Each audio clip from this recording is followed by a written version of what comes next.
What is going on, everybody? Good night here.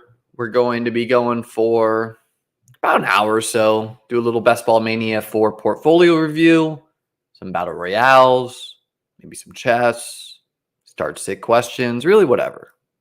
Let's do this.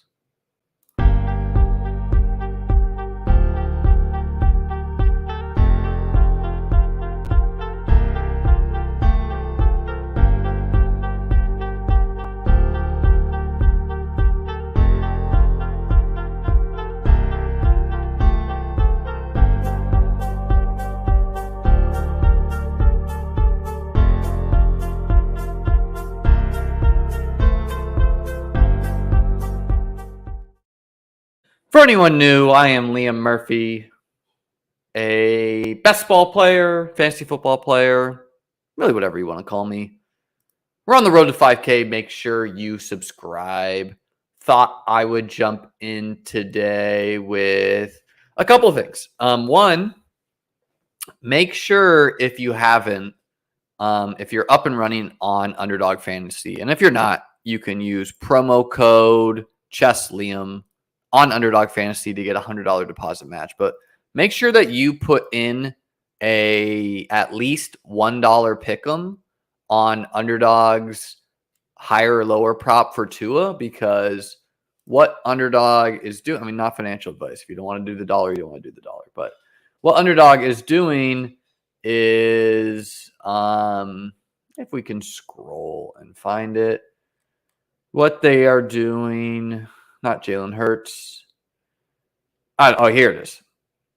So they're doing 100K Sundays. This week's 100K pick is Tua total yards. So it doesn't matter if you get your pick right or wrong.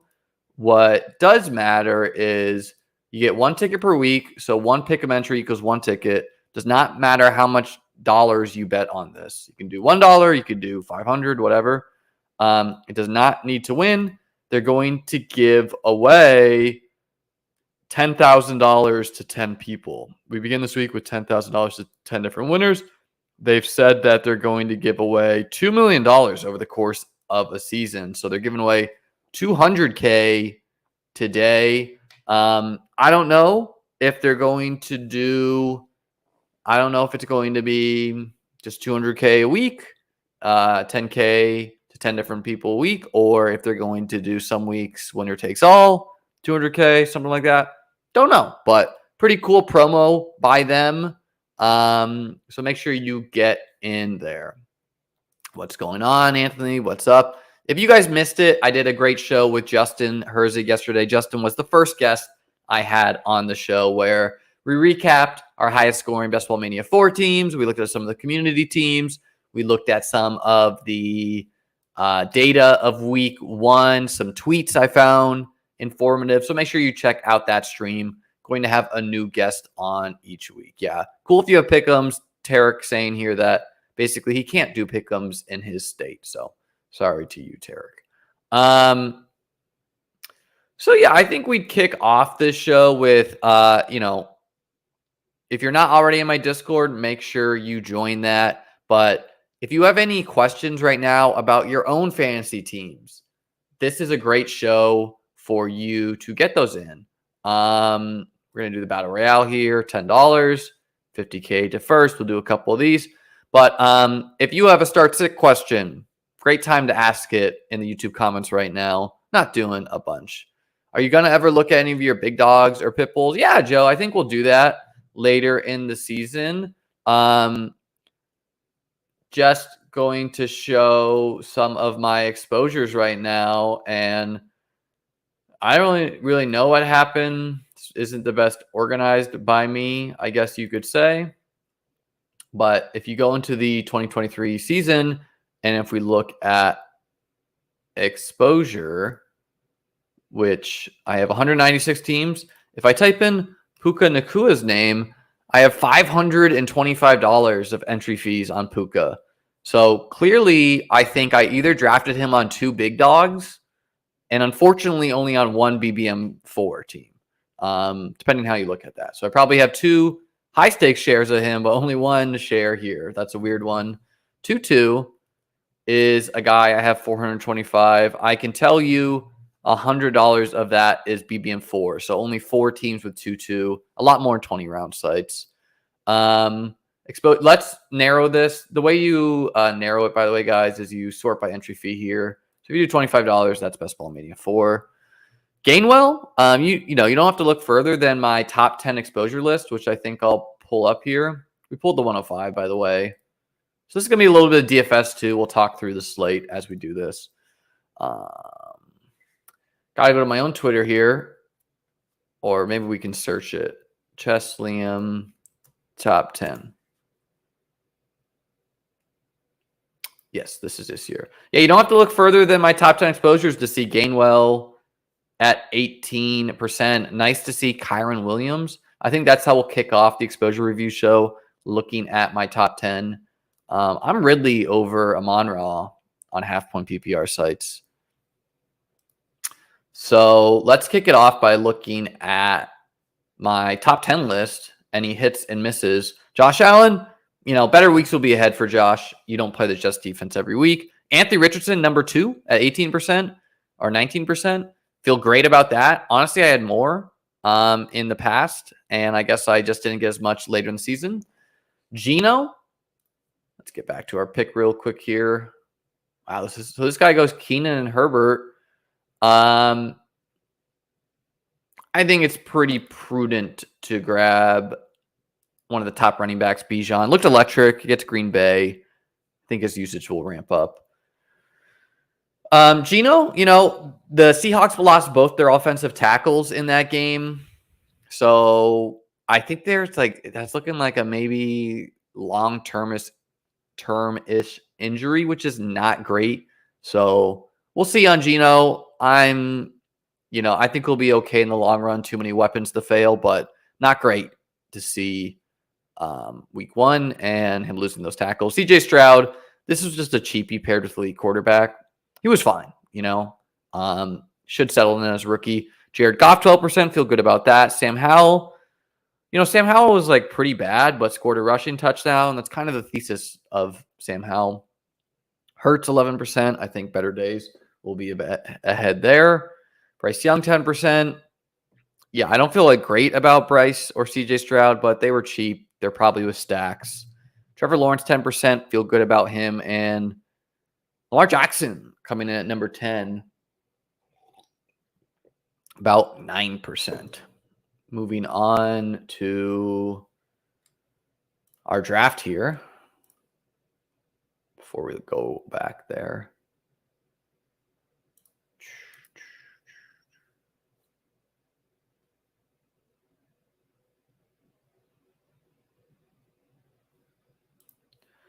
We're just going to grab Ayuk. I think Ayuk is good, man. Debo's had some big games against the Rams in the past, but a big game for Gabe Davis, it could totally be in the cards, Paul. Remember, Gabe Davis, a much better guy in best ball. And the Jets have always played him tough. A lot of times the Bills just choose to line up Gabe Davis against Sauce and put Diggs in the slot. It's part of what's happening there.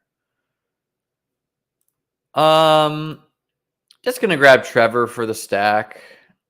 I don't know how I feel about grabbing Trevor over Lamar Jackson, who has a higher ceiling in a weekly perspective, but we're going to correlate for this one here. Why not?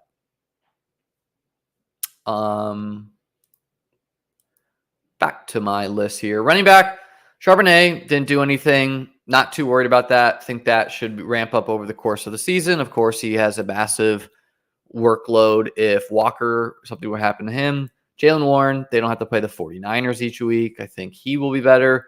Tony Pollard, pretty much put my flag down as Tony Pollard could be the RB1. Even took him at the 104, 105 sometimes to get unique. Feel great about having nearly 21% Tony Pollard. Took him over Chubb. Took him over Devontae Adams. Took him over Saquon. Took him over CeeDee Lamb usually, so I feel great about him. Tank Bigsby, I think ETN is the better running back, but Tank, goal line roll, it's fine for a 0 running back build. Got touchdown. was pretty bad in this game, but Gainwell, don't be too impressed by Gainwell, because notice that Penny and Swift are also on my top 10 exposure list. I just think this is how you should have played it. If you think that this running back team is, if you think this team's running backs are valuable in fantasy, whatever, just get them all, let it play out who it is. So I don't care if it's Gainwell, Penny, or Swift. Got a lot of Penny elsewhere though, so hoping, gonna be real interested in what we see there. Something I said on Twitter is that potentially what's happening with Penny is there was some rumorings from some Twitter docs that he had the injury that, I don't know, some other player did. Let me make my pick real quick here. Wow, this is kind of absurd. We're just going to take CeeDee Lamb. Tough matchup, but whatever. I didn't realize that these were only 6 people drafts, so they're so quick compared to the Dog Bowl. I think I'll do some Dog Bowls while I'm talking through in the beginning, just to give me more time between picks. Come on, brother. This guy, he's not autoing because he did this Keenan Justin Herbert thing. All right. Need a tight end. Gotta be Kincaid week one of these weeks. It's this week. That's a fine team. We'll do some more battle royales later. For now, we'll sit in the Dog Bowl. It's $50, so I don't think it will fill quick. And I don't need it to fill quick. We're doing a little chat here to begin. But yeah, back to the running backs. And Rashad Penny. Part of what I was saying is we're going to see about him. Some of the Twitter docs were saying that he had the injury that just kind of like zaps you of your speed. And to me, my read is if the Eagles thought they were not going to use Penny at all this year, and they thought it was because he recovered from his his injury from last year, I think they would have put him on the PUP list and just said, you know what? We're going to do it next, we're going to do it next year with you. But they didn't do that. And so with Gainwell being inactive this week, we got to see. Like, Swift is obviously going to get more work. I don't think Boston Scott's going to be the answer, but like that would be the death sentence to Penny, obviously. And even if Penny is inactive on Thursday, I'm not ready to accept the death blow for him, because remember, the thesis of Penny in BBM2 is he didn't do anything all year, and then he came down and was league winner and won me the $1 million, so feel good about having the Eagles running backs, no matter how it plays out, as long as it's one of these 3. Damian Harris, we'll see in a more normal game how that breaks down. Latavius Murray did play a little bit. If something happens to Cook, he'll fall into workload. Kyron Williams just looking like a massive win. Happy, kind of surprised he made my top 10 list. But I steered pretty hard once I was in on Kyron, became a priority target. So that is the running backs. At wideout, Gabe Davis obviously didn't do anything that week, but again, what the Bills do against the Jets sometimes is they'll just the Jets don't like switch the side of the corner, so they'll just line up Gabe Davis against Sauce and be like, we're not throwing it there, and they'll put Diggs on the other corner, or they'll put Diggs in the slot. Slayton, 20% didn't do anything. Better days ahead for the Giants. I don't know what we could take away there. JSN, 20%, didn't look great, didn't play great. We'll see there. Broke his wrist. I think he'll ramp up. Seahawks might be rough for a little bit until they get their line sorted. Christian Kirk, I don't think he's dead in best ball land, and managed maybe a little frustrating, but it's not going to be Calvin Ridley every single week and Zay Jones every single week. And so Kirk will have some touchdowns in a good offense. Diggs, feel great about Diggs. My Diggs exposure came at the expense of Kelsey and Eckler to somewhat, which with Eckler banged up, I thought I saw he could maybe miss 3 weeks or something. Need to look into that. Maybe I made that up. Feel good about Diggs.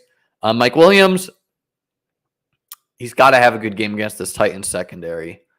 He got hit in the head, so I really don't know what's up with Mike Williams. Did not play great that game. Played it quite a bit in the slot, which should help his floor. And still an offense I want pieces from. Jamar Chase, the Bengals were just so bad in that bad weather game, so better weeks ahead for him. Michael Thomas, kind of surprised I'm so high on him. Didn't really draft him at all to end the season. Drafted a lot of Shaheed, though. And then Hodgins, again, a nothing. And Ridley lifting up a lot of my teams right now. I took Ridley at the 3-4 turn. I took Ridley over like T. Higgins and Waddle and Devonta Smith and Derrick Henry to end the season. So real happy with my Ridley. Tight end, Kincaid, 50%. Feel great about that, man. I think we're hearing even capitulation from friend of the channel, Pat, about Kincaid, where, I mean, he had a locked-in workload, and the better weeks will be ahead. His ADOT was like really small in that game, but I'm pretty sure, like, I tried to look up some NFL next-gen stat route trees of Kincaid, which they did not show us, but I saw him running down the middle of the field. So some big completions to him will come. Some touchdowns to him will come. Potentially this week against the Raiders, man. I mean, the Bills should lay it on the Raiders at home. So feel good about him. Hawkinson at least gave you fantasy points last week. Got 8 targets. Feel good about Hawkinson. The thesis is like blow up in playoff weeks, basically for him. Laporta, feel great about him. I put a tweet out today about some rookie tight end numbers, and it was just a lazy take, where Sam Laporta, 83% of snaps, 72% route runs, 5 targets, 5 catches, 39 yards. Numbers will be better. Kincaid, 80% snaps, 55 of 69, 38 of 50 routes ran. And this is just showing you why, like, there was a lot of people being like, Laporta is the tight end one, Musgrave's the whatever, of the rookies. But like Kincaid, 38 of 50 routes ran. The Bills are just going to pass the ball more. So that's why Kincaid, of course, both attached to an elite quarterback in Josh and running more routes. Like 38 of 50 is more valuable than 26 of 36. And his ceiling can go higher. So 4 targets, 4 catches, 26 yards. Not the best box score, but really encouraging underlying stats here. Musgrave could have had that big day, had like 2 wide open touchdowns he didn't get, but 75% snaps, 76% routes ran, 4 targets, 3 catches, 50 yards. Fuck. I'm realizing that in my high stakes shit, I don't know if I put in my bids.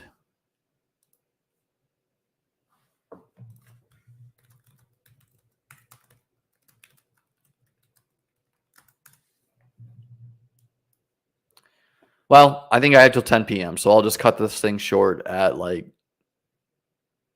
9:30, 9:45 and roll with that. But anyways, Musgrave, Kincaid, Laporta looked great, those 3 rookies. Talking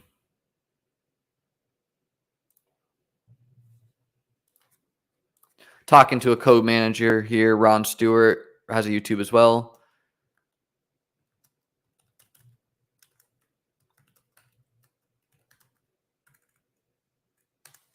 Michael Mayer and Luke Schumacher, they were highly drafted rookies too. They didn't do much, but like, I basically said it's been a lazy narrative to say the rookie tight ends can't produce just because they're rookies. I think Michael Mayer does fit the bill of a typical rookie tight end that people speak of, where, he's blocked by the veteran and he's more of a blocker, and then room for Schumacher, who was hurt to grow. Back to the tight end list. Knox, 13%. Feel good about Knox too, got more of him elsewhere. Some people said Knox and Kincaid can't get there together. Hell yes, they can, with as much 12 personnel the Bills were running. And I think some of that was matchup dependent. Kittle, 11%, better days ahead. Waller, 10%. Might be a rough ride with Waller. I'm happy I didn't chase him up. He's got the hamstring injury again, but once he's healed, he'll be fine. Schultz ran a bunch of routes, but did nothing with it. Everett, meh. Higbee, meh. Juwan Johnson, feel good about him. Let's get a good vibe flute here.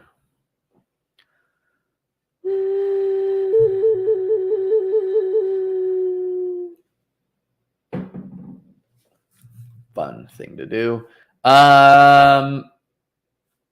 Let's see here. Hit me with some players, guys, and we'll look it up. Tyreek Hill 8%, but a lot of the Tyreek Hill 8, Christian McCaffrey 6%, Cup 5%. What that speaks to is I just did not get a lot of 103, 104, 105s in Best Ball Mania 4, which is just random distribution. What did I get instead? Well, I got a lot of 102s and 101s, a little bit more than normal there, where I have 5% Jefferson and 18% Chase. And I got a lot of back end picks. So I have like 9% Bijan, 20% Pollard, AJ Brown. I got 14% AJ Brown, Amon-Ra, 15%. So I just got more back end picks. Now, some of the 104, 105s, I probably did things like taking AJ Brown to try to stack with Chase or to try to stack with Hurts, and taking Diggs to stack with Diggs 20%, to stack with Josh Allen. So like part of that was by design, but I by no means wanted to be cold on Tyreek Hill, especially because Dolphins-Ravens was like my number one game. Not sure what my DK exposure is to Tyreek Hill, because DraftKings, shockingly, sarcasm because they always do dumb shit, took away the ability for you to see your exposure list now that you have drafted. Christian McCaffrey, 6%. So 6% CMC, 8% Tyreek, 5% Cup. Obviously, later in the season, I wasn't drafting Cup as much. Kelsey, I did 2 teams of Kelsey, and Eckler I did 2 teams of. And Eckler's the scarier fade, even though he is banged up. I did a little bit more Eckler in some high stakes, and like 1 or 2 Kelseys in high stakes too. But yeah, did I track my pick distribution? No, man, that's a lot of work. Nope, I do not have a full fade on Jefferson. Just talked about that a little bit. Ran hot. No, I don't disagree, Joey. It's very classic to overreact to early shit. We don't know what players are going through. Penny could for sure be nothing all season and then show up weeks 13 or whatever. At what point in the season do you give up on some of your BBM teams? I don't know. Week 10, week 11, you'll probably have a clear picture. Mac Jones, almost certainly a 0. Mac Jones, 1 team. Kyron, 16%. Josh Kelly, 4 teams of Josh Kelly. Kelly's a guy who I got on a little bit later in the draft cycle, so I have more I have a ton of him in DK, where late in the draft cycle it's like very clear to me, like Kelly and Kyron priority targets. What do you think about Roschon and Herbert on the same teams? I think they may be a fun and viable combo all year. Joe, man, I don't know if you could say anything about the Bears are fun. Like, they're going to be I would be feeling good about Roschon, but yeah, I mean, feel any frustration with 80% Chase instead of just taking Jefferson? Nope, 0%. I did not take Chase for week 1, and frankly, if I'm wrong and Jefferson has a bigger week 17, who cares? This is like my BBM4 teams is like a fun sweat. I'm probably not winning the $3 million. Neither are you. Just is what it is. Tua, only 3% Tua, a lot more in DK. Probably because I took a lot of elite quarterbacks. I just don't have as much. Puka, we already looked at that. 1 team of Puka, but more in high stakes for some reason. There was like a week where I was into Puka. 2, 3%. Fields, 5%, 8 teams. Do you have any favorite trade targets you would go to try to attack? Yeah, I would say if like the Jahmyr Gibbs owner is stressed at all about his like lack of usage, like if you can get in his head about David Montgomery, he looks so good, man. He looked like really good. All the rookie, if you need tight end, Kincaid, Laporta, or Musgrave, if you can get them for like a cheap trade, I would go for it. I think some of the other guys who had good week ones are just going to be hard to pry away, So I don't know, like float out some trades you're thinking, Brian, or some players you have a thought of. Like if the Swift owner is like panic selling, which is going to be hard to do with Gainwell out for the week already. I think better days are going to be ahead for Cook, James Cook, and Dameon Pierce, who in a plus environment, I think he'll have better days too. Baltimore running backs, J.K. Dobbins, 6%, so not great for me, but could have been worse. Edwards, 2%. So 3 teams with Edwards, and Justice Hill, 0 teams. I did take Justice Hill in some 20-round drafts, and this happened to me with Elijah Mitchell too. And it's like just breaking Elijah Mitchell back when Elijah Mitchell broke out. Just like breaking the ties where it's like I'm always going this player in round 20 or round 18 and just taking some Justice Hill instead seems to work. I mean, but like it's total revisionist history to be like Justice Hill, great pick after J.K. Dobbins gets hurt week 1. Rodgers, 5%. Definitely have some more of him in high stakes things, man. I thought Rodgers was solid. Only paired him with Garrett Wilson, who 8%. Got fortunate that, the Garrett Wilson shares are looking down bad. I don't think they're going to roll with Zach Wilson forever. Saquon, 9%. Kind of surprised I'm that high. I think a lot of that was just I took him ahead of Devontae Adams, who I only have one team of Devontae Adams. How do you feel about Brees? Pretty great, man. I got 11% Brees. DPJ ran a bunch of routes. I don't think you could take anything away from the Cleveland Bengals game due to the bad weather. So yeah. Are your Garrett Wilson bags sold? I don't know, man. I think that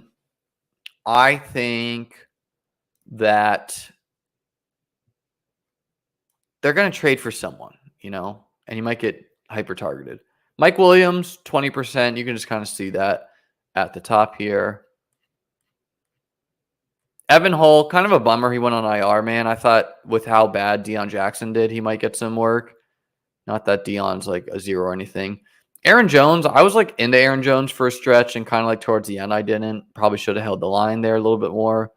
Only 3% there. Ayuk is another guy who it took me a while to come around to.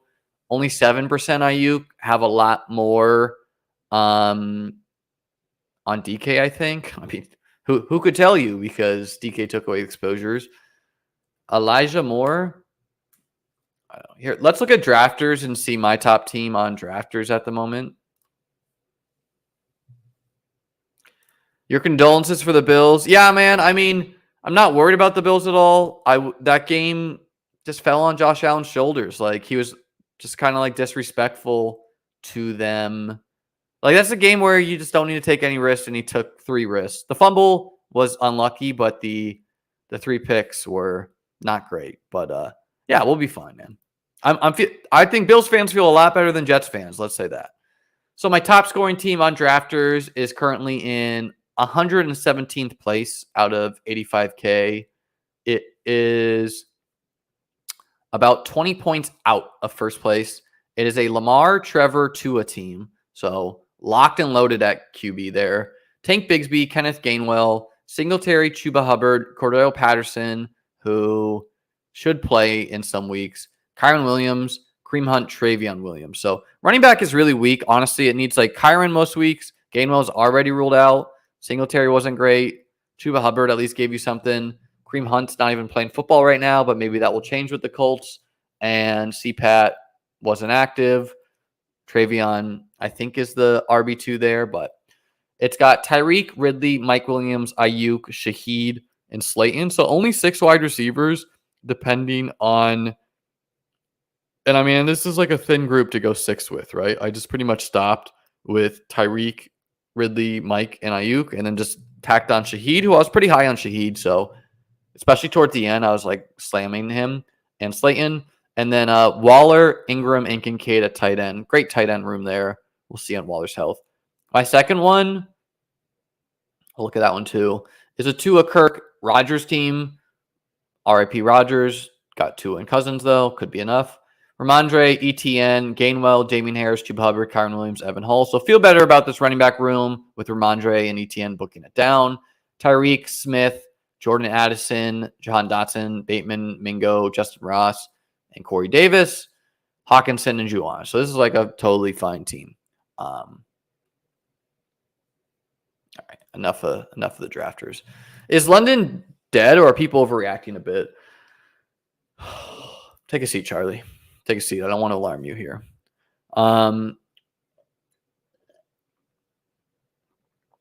It's not great. And I'm a big person on, I don't want wide receivers from teams who don't want to throw the fucking ball, which is the Falcons. Now, London's not totally dead in best ball land. He's a tough start and manage.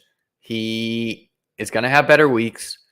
They're not going to be playing the Panthers. You know, I think the Packers is going to be a lot more competitive game environment where the Falcons could be trailing by quite a bit. So Heineke could play, Cameron says, which would be a boon for Drake London. But it's not great for him, man. But yeah, better weeks should be ahead. I don't think he's like dead. But yeah, I think projections and like just like general fantasy players have a hard time understanding how bad things can be and how good things can be. You know, so like on the Falcons end, it can be bad. My Falcons pass catchers, London, I only took once in BBM4. Some more on DK in the 5th round.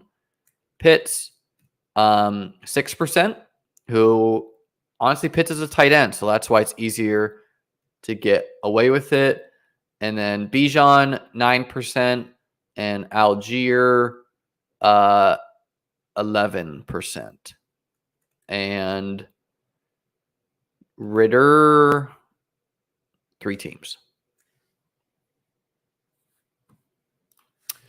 If Best Ball Mania drafted again, where do you, Tony Pollard, Eckler, and CMC are going? I don't know. The first round's probably roughly, just based on week 1, which we'll have overreactions, it will roughly go either like Jefferson, then Tyreek, then I guess people would take CMC, and then Jamar Chase, and then probably Pollard, and then Eckler, something like that.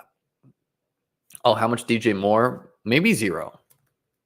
One team with DJ Moore. So like, you know, I practice what I preach, man. Like, I don't want pass catchers from the Bears, especially the expensive ones. I don't want expensive pass catchers from the Falcons. One team of DJ Moore, one team of Drake London. And, you know, I can be right, and then Drake London catches 2 touchdowns week 17, and someone wins $3 million with that, you know? So, fun game we play. 3 more people for this big dog, then we'll jump into that. Any other fantasy questions or whatever? Oh, Robert Woods, Zay Flowers. Zay Flowers, 9%. Got a lot of him on DK. And Robert Woods, 0. Nico Collins, 12%. Almost all of that's early. Schultz, 10%. Mechie, 5%, who was inactive week 1 due to hamstring. Noah Brown, 1 team. He went on the PUP list. Tank Dell, 3 teams. How do you feel about the pace of play with the Seahawks and the outlook for the offense? Justin, I think it's so hard to say, man, because when you lose, like they were like fine in the first half and then they lost both their offensive tackles. So I don't know. I think they are not going to be great. Are you playing the DK 555 Millie? Yeah, I'll play a couple teams this week. I think I'm going to start playing more DFS on FanDuel. Just kind of like playing their like $5 Millie Maker. I don't know. Wilson, we already looked at like 8%. In the DFS streets, yeah, I play some DFS, but I want to start playing more stuff like Underdog and doing more pick'em stuff, which is probably just easier, you know, being frankly, you know. DFS always give me a fun sweat, turning $5 into $1 million or whatever. Pittman, not enough Pittman. who looked great. 3 teams with Pittman. Green Bay, yeah, man, I really like my Green Bay exposure. Jordan Love, I don't have as much here in Musgrave, but I got a lot in higher stakes stuff.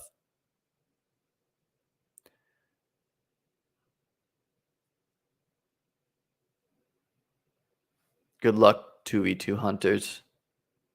Yeah, no, man. I think Christian Walks, like the Watson thing is like, yes, his stock is higher. At the same time, Musgrave's going to get some usage. Romeo Dobbs going to get some usage. Aaron Jones going to get some usage. So there's a lot of mouths to feed in Green Bay. But yeah, Watson's going to have some huge games with Love, who frankly looked great.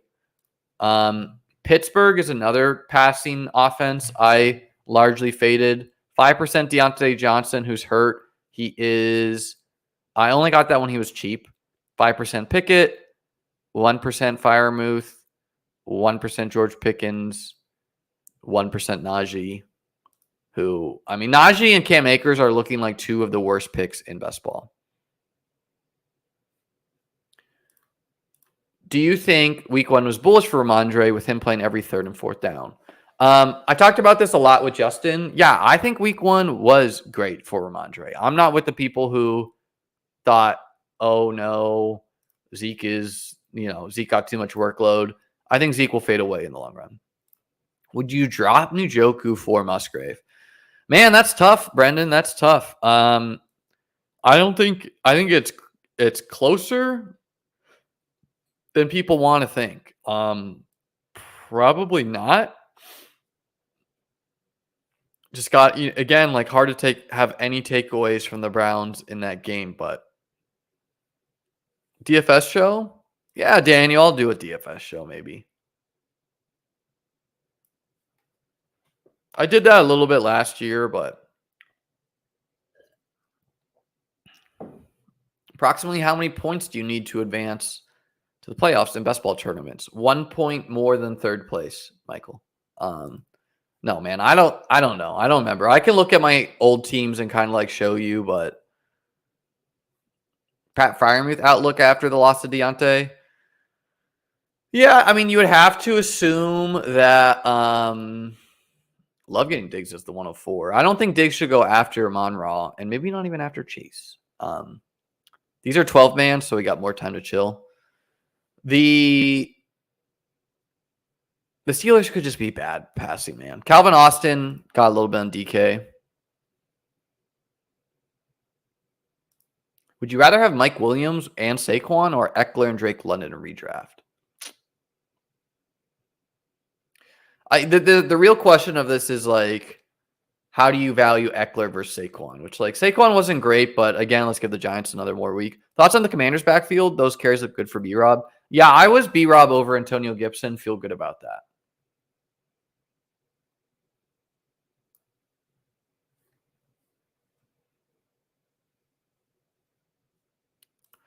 Full PPR. Would you always start Kincaid over Njoku? I feel like that first Brown game was unusual due to the weather and don't know what to make of that. Watson looked terrible. Yeah, man, I think they're close each week. The truth about tight ends is usually you need a touchdown for them to pay off. I think Kincaid could be more than that. We will see on him on that regards, but like the usage was hard to take anything away from that other than positives. And the truth with tight end being a touchdown dependent position, oftentimes just playing one attached to an elite quarterback cannot be a bad play. And so we'll see if Deshaun is done or not. Again, I'm not going to sit here and say, oh, forgive Joe Burrow, oh, forgive Josh Allen, oh, forgive Lamar, and not say, and in the same breath be like, oh, you got to kill Deshaun Watson because he was bad in the weather, but he was not great. How do you do in eliminators? Pretty good. How do I even look at those?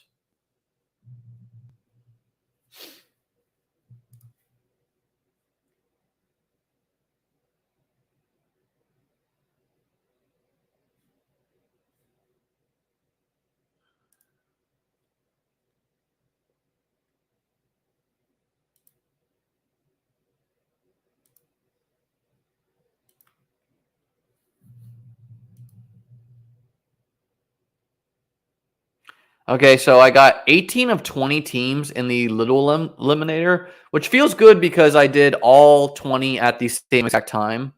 So that's working out right now. And then got 3 of 4. I think I did 4 of the $50 eliminators. Maybe I did 5, 4 or 5. But it just feels good, you know. This is a I forget what it's called. It's basically like a battle royale dog bowl. If you finish top 3, you get a ticket to Miami. If you don't finish top 3, you're punting off your entry. So it's $50. It's a little steep. If you want to fire one, I think it's pretty fun.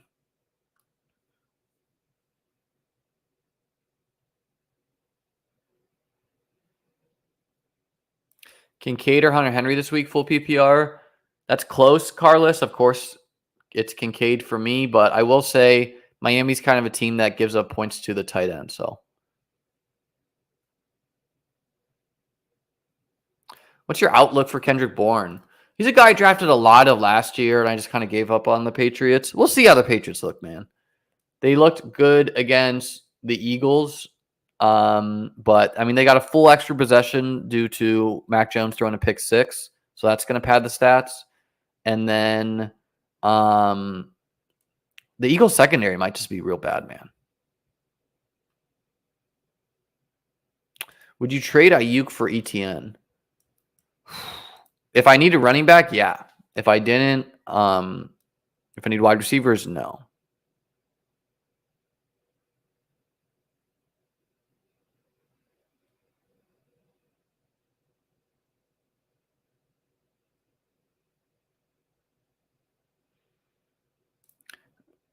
Caven asking, how plus EV do you think Battle Royales and other weekly tournaments are?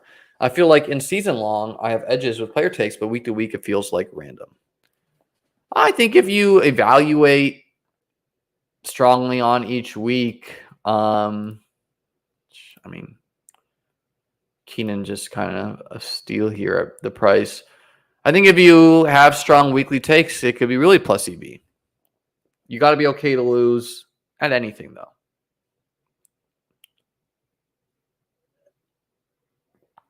Dwayne McBride percent only on my early teams. Definitely some. McBride, one team, fortunately. Who's the other guy?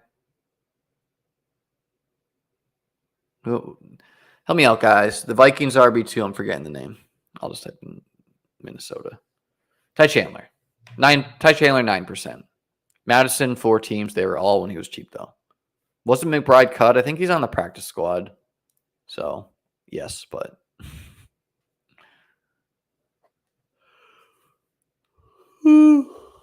Thank you.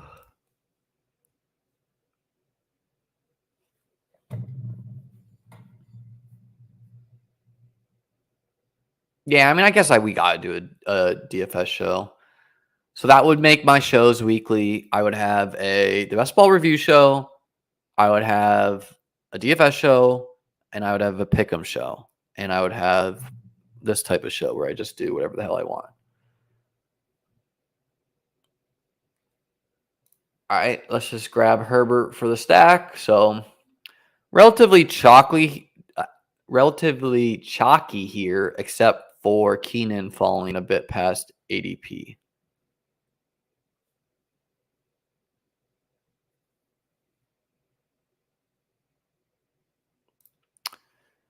Yeah, man. I mean, Pollard got a lot of red zone usage, like 6 carries or something. So I think he's going to smash. Tough matchup this week against the Jets D, but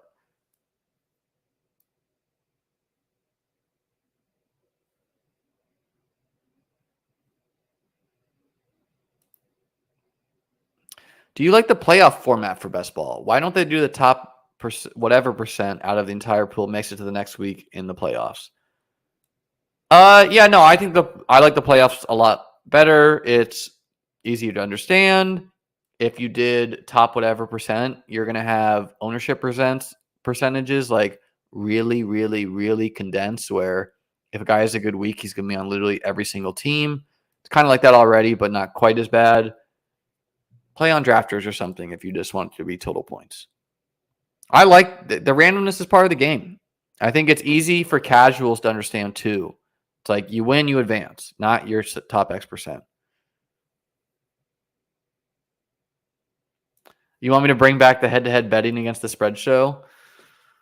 Maybe, Super. I mean, that show didn't get a lot of viewers, man. That's the you guys vote on your view counts, and some weeks that show was averaging like 10 viewers. I think part of that is because my cousin love him, but he's not like a face in fantasy football. He doesn't have an online presence, so people were probably that was just part of it. But it was fun.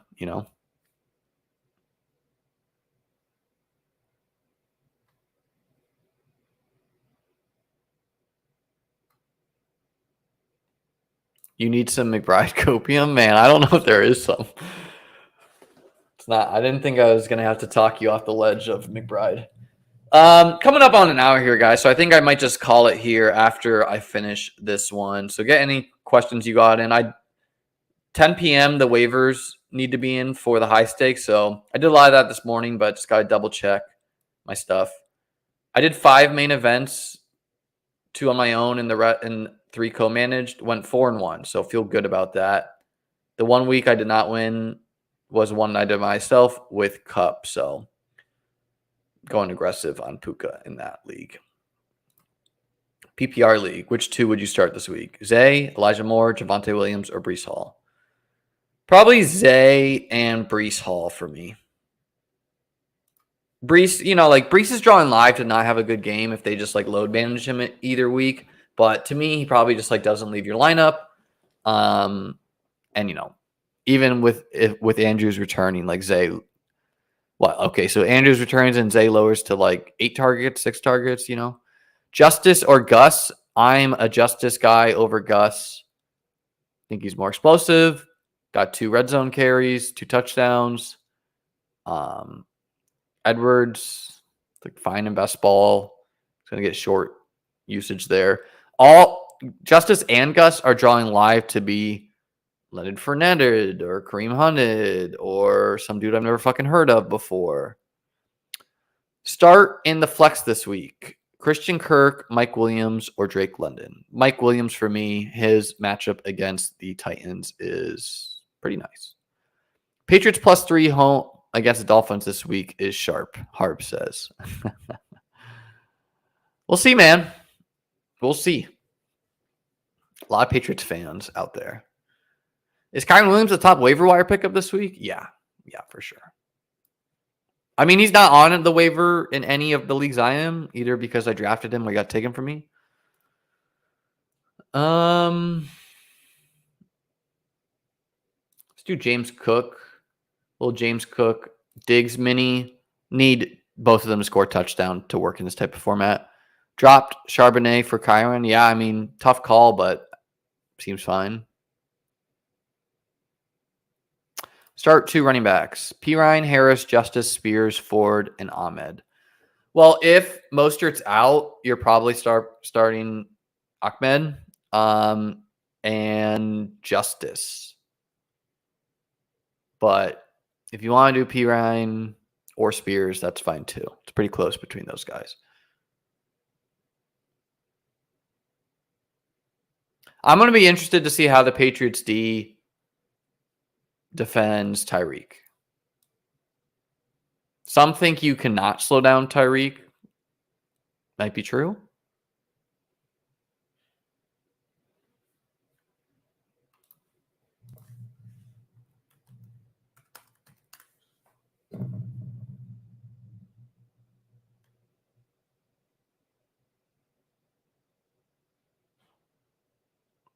Yeah, so I don't think we know enough if Aaron Jones or someone like that is playing yet because Wednesday is a common day for veterans to get rest as is.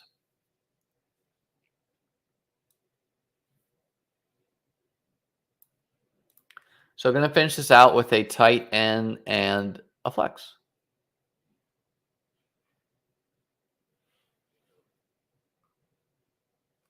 I mean, it's a legit discussion of like, do you want Pitts or do you want one of the rookie tight ends between Laporta, Musgrave, Kincaid, and Pitts?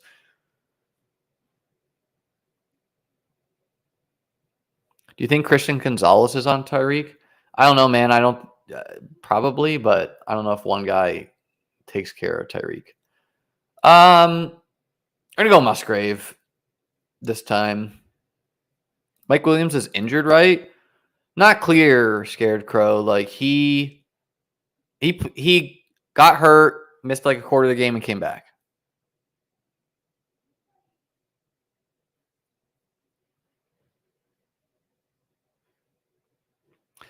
Yeah, I mean, Harb saying the blueprint is to take away the Dolphins offense to cover the middle of the field. Which, I mean, I thought the Chargers D was like a good play in DFS, which maybe they were just like the worst defense in football, or maybe they just got Tyreek. I don't know.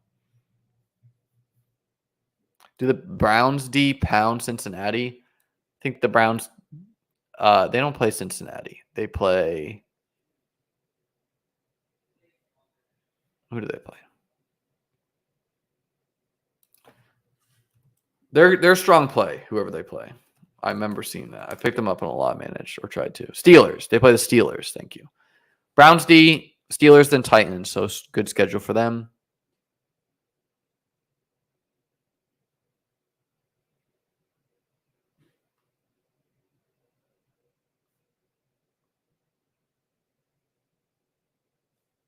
Oh, yeah, the double Monday night header.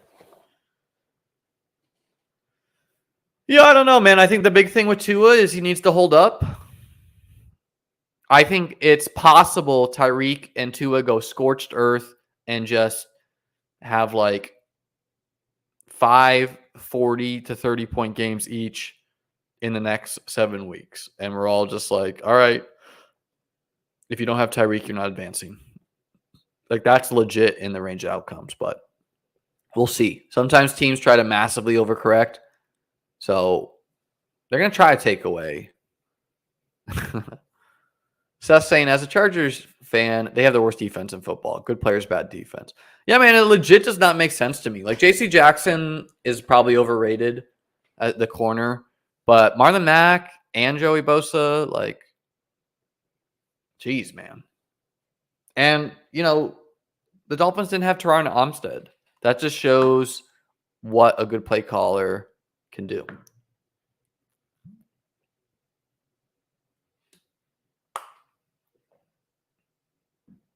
Thanks, everyone, for hanging with me this night.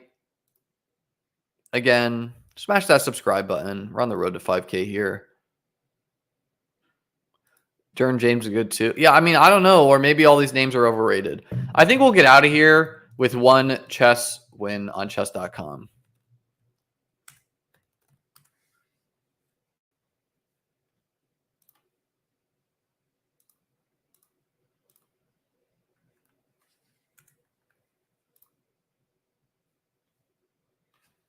Me having to do two-factor authentication again in my chess.com account will never not be funny.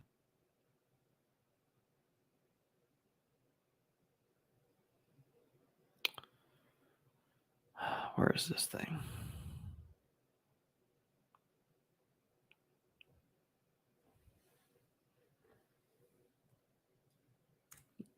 Five, 6, 2, 6, 4, 4.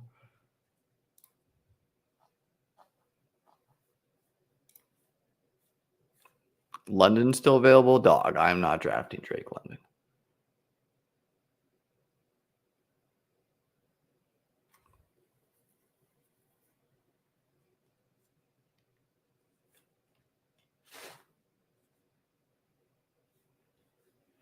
One for another dog bowl if you want to help Harbs out. Let's get a 5-minute blitz game here. Let's move you guys over here. Let's move this here. We're playing Daniel from Bolivia. Good luck, Daniel. We play the Carbon.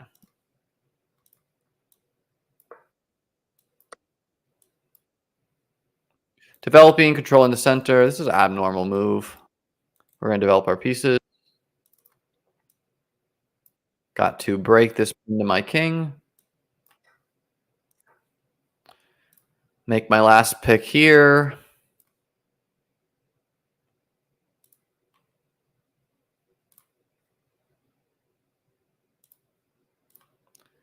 Don't think I'm going to do Christian Watson for this one.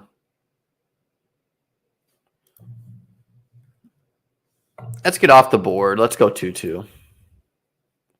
Pick 69. Get back to the chess game.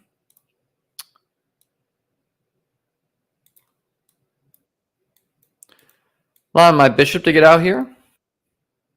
Oh, if we win, we're going to be above 2K, guys.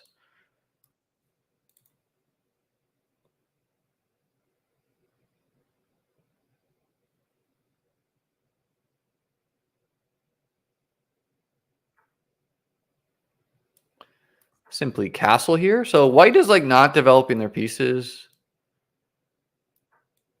Getting a tempo here, centralizing my knight. Probably going to have to move him back, but is what it is. Give this bishop a kick. Don't want my queen to sit in a pin. I'm okay if he trades like this. My plan is to basically go b5 and then b4. I need to debate whether I want to play like f5 and put the clamps down or simply move my knight back, which I'm going to move my knight back. They were double attacking me. I was only defending once. They're getting pieces around my king, getting a little nerve-wracking. So we gotta make some counter pressure here. b4 is my main way of doing that. We gotta defend this pawn to defend the knight here.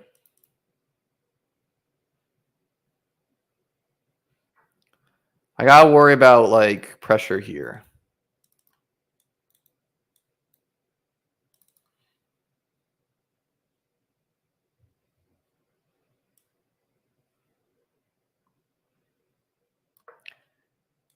Just defending for now and offering trades.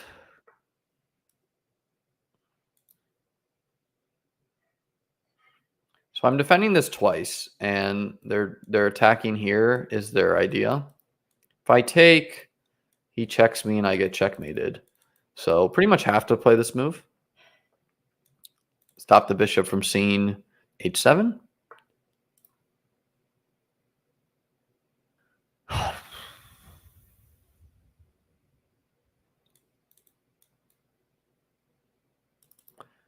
Don't see any reason to help him out by taking here. He's got to move this piece. I'm just going to go forward with my plan here.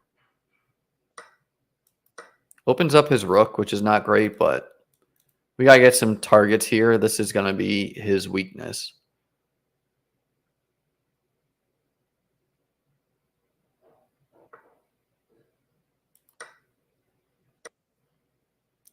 Now, he's threatening to remove this to therefore take this. So now it might be the time to take this. The time is now. So the question is like, how am I going to defend h7? And I can either play f6 or I can play h5. I think f6 looks has to be h5 actually, which does not look good. Like this is it's a little dangerous. I guess I could have instead played knight f6, but that looks kind of scary.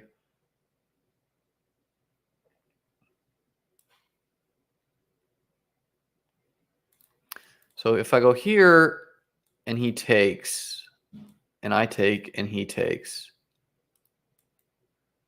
here takes my knight to remove the defender. I take his queen. He takes my rook. Yeah, he has to take back. So this just offers a trade. Desperately want to trade these pieces. Again, this is a long-term weakness for him. So this is going to be how I try to win. This feels a lot better now.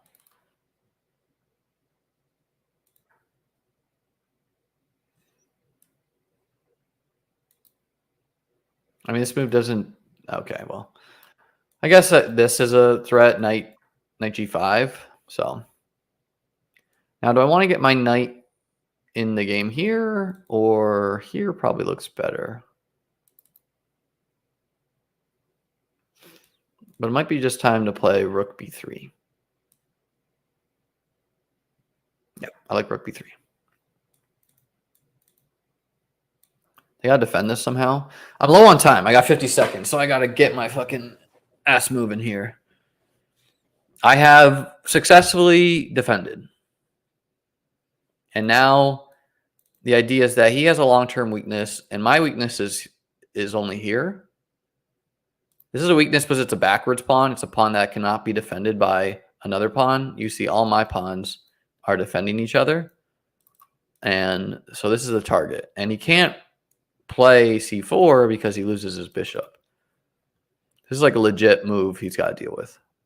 If he plays rook c1, I have this nifty move. Kabam! Knight b4, which hits the bishop and forks the rook. And he can't take my knight because... Oh, shit. He can. I didn't see that his queen was defending, but it's okay. We at least got this bishop here. So his weakness is now here.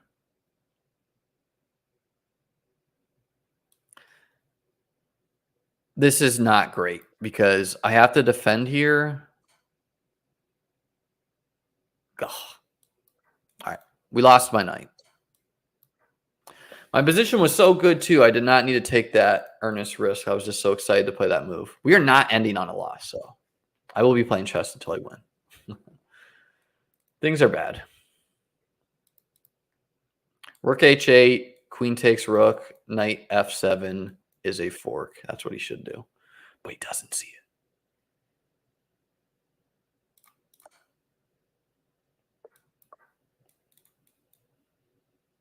We just got to try check and be a nuisance here. 24-hour stream. God, man. Imagine. I'll win this next one.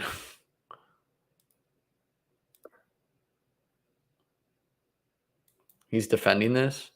Now, I can't really like stop his pawn. Like he should just move this pawn and ignore me, but they rarely do that. I'm going to have to do some crazy shit like g5, g4. This queen is doing a lot right now. Him using time is good.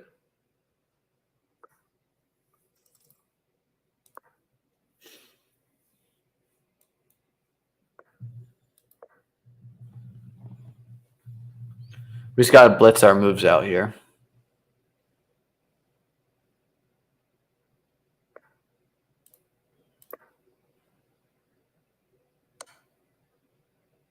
Okay, and we lose. Maybe not, though. We got 11 seconds in a dream.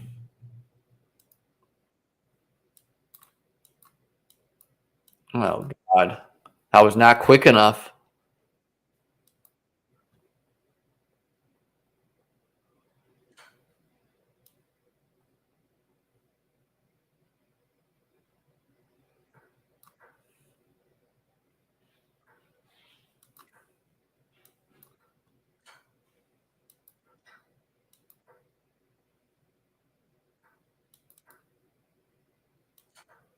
We're trying to get stalemated.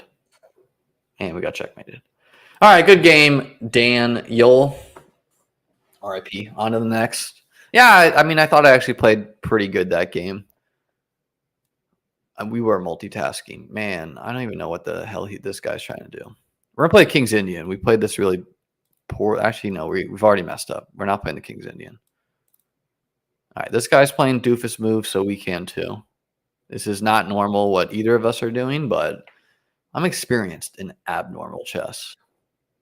My favorite opening is the crab, where you simply move your wing pawns, as a crab does.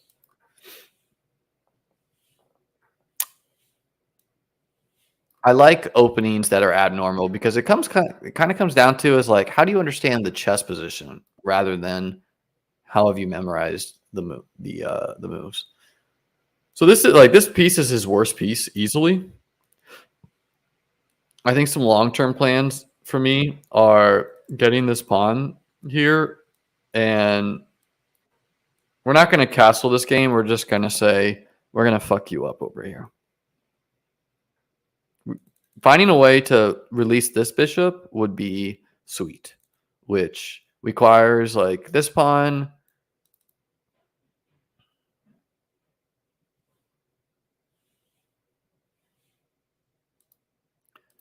Gotta find a place to move this knight to. And for now, he's coming here because we want the freight train to come, and the freight train is coming.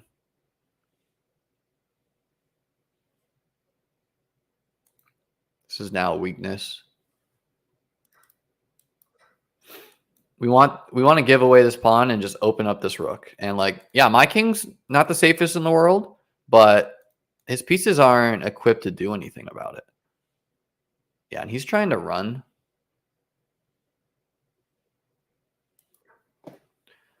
He can try. He's going to get this rook over here, maybe. Probably be forced to trade and just like take advantage of the fact that I think my queen is better equipped to go play over there. Huh. That was a not great move by him.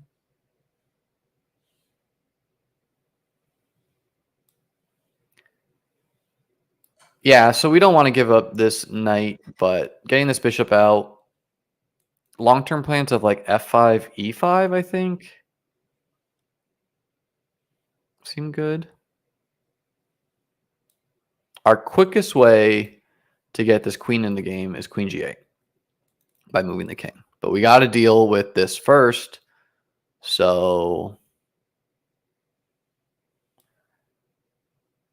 we'll just check the king for now. Grab a tempo. And we can bring our knight here to defend, but then we still have to deal with this bishop. We like that this king is trapped on the edge of the board.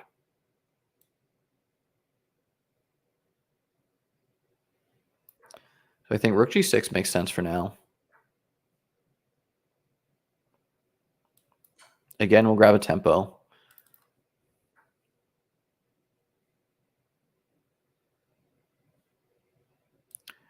Now we can get away with king e7. He doesn't have this check with the bishop, because our rook is covering. And now we got our queen in the game.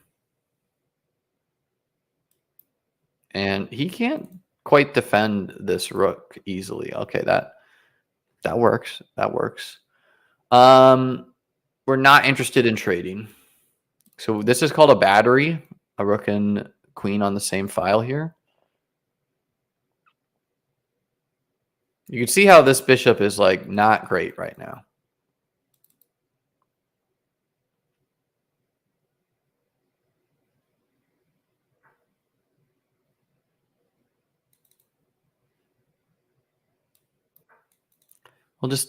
We're not going to give up this free pawn. Make him waste this knight move, basically. Doesn't do anything.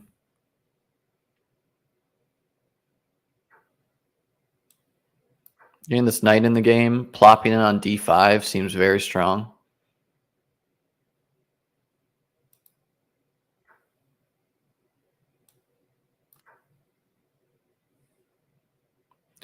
And then maybe getting our bishop in this way.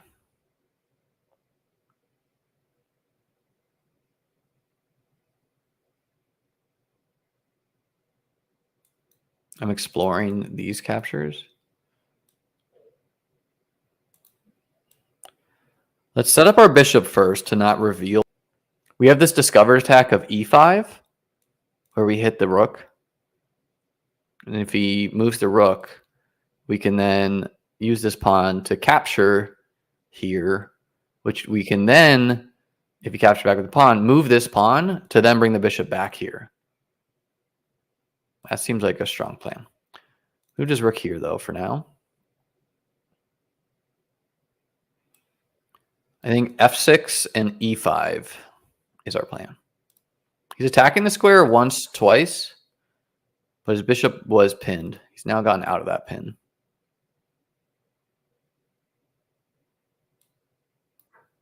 We need an extra defender here. We're attacking this now once, twice, 3 times. So is he?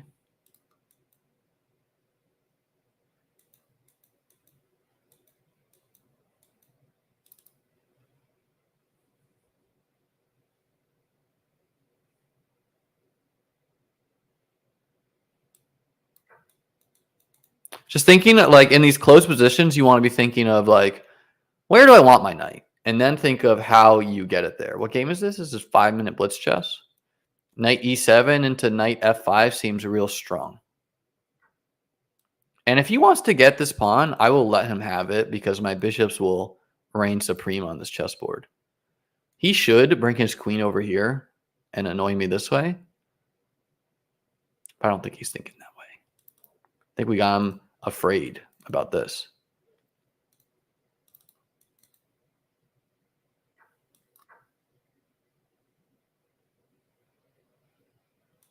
So now we'll probably capture.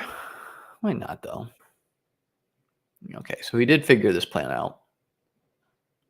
Do we come back here with our king? Yeah, I think we just get our king out of trouble now that we let the knight use that square. He's like totally trying to just like turtle and not do anything.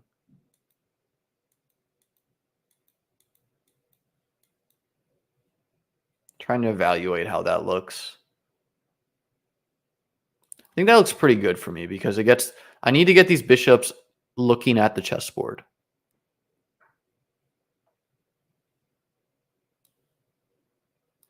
Okay, so he's forcing the matter here of the trade here. We're going to go for this anyways. Even though we don't hit the rook, we don't get that tempo. It's essential my bishops see the chessboard. And this is just like a really hard move to calculate for him. He's got to evaluate, like, do I want to push a pawn? He can't. He needs to capture pretty much.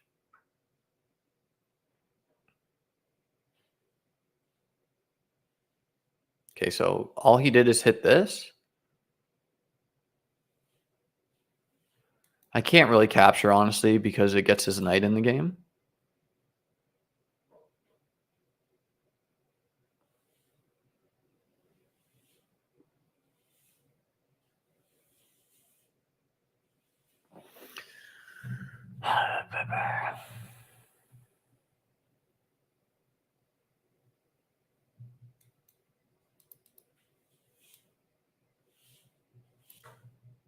I'm just going to defend this for now, with plans to just come right back on the check.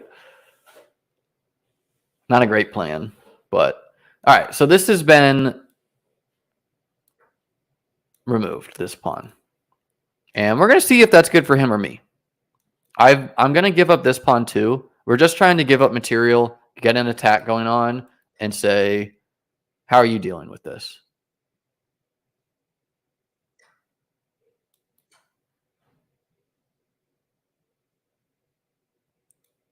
I'm currently losing this bishop. But if he takes... Oh, shit, it's with a check. All right, we're losing some material here, but we're still getting an attack. We got to get out of these checks.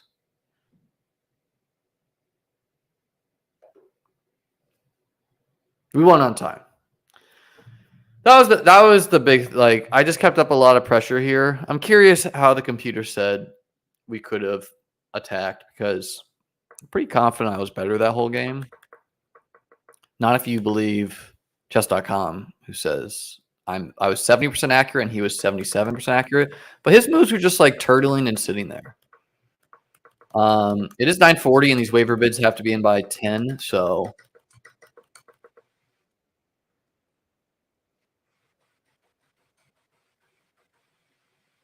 all right, well, whatever. That's what we got, guys. It was fun. Thanks for hanging. Hit the like, hit the subscribe. We'll be back later. Peace.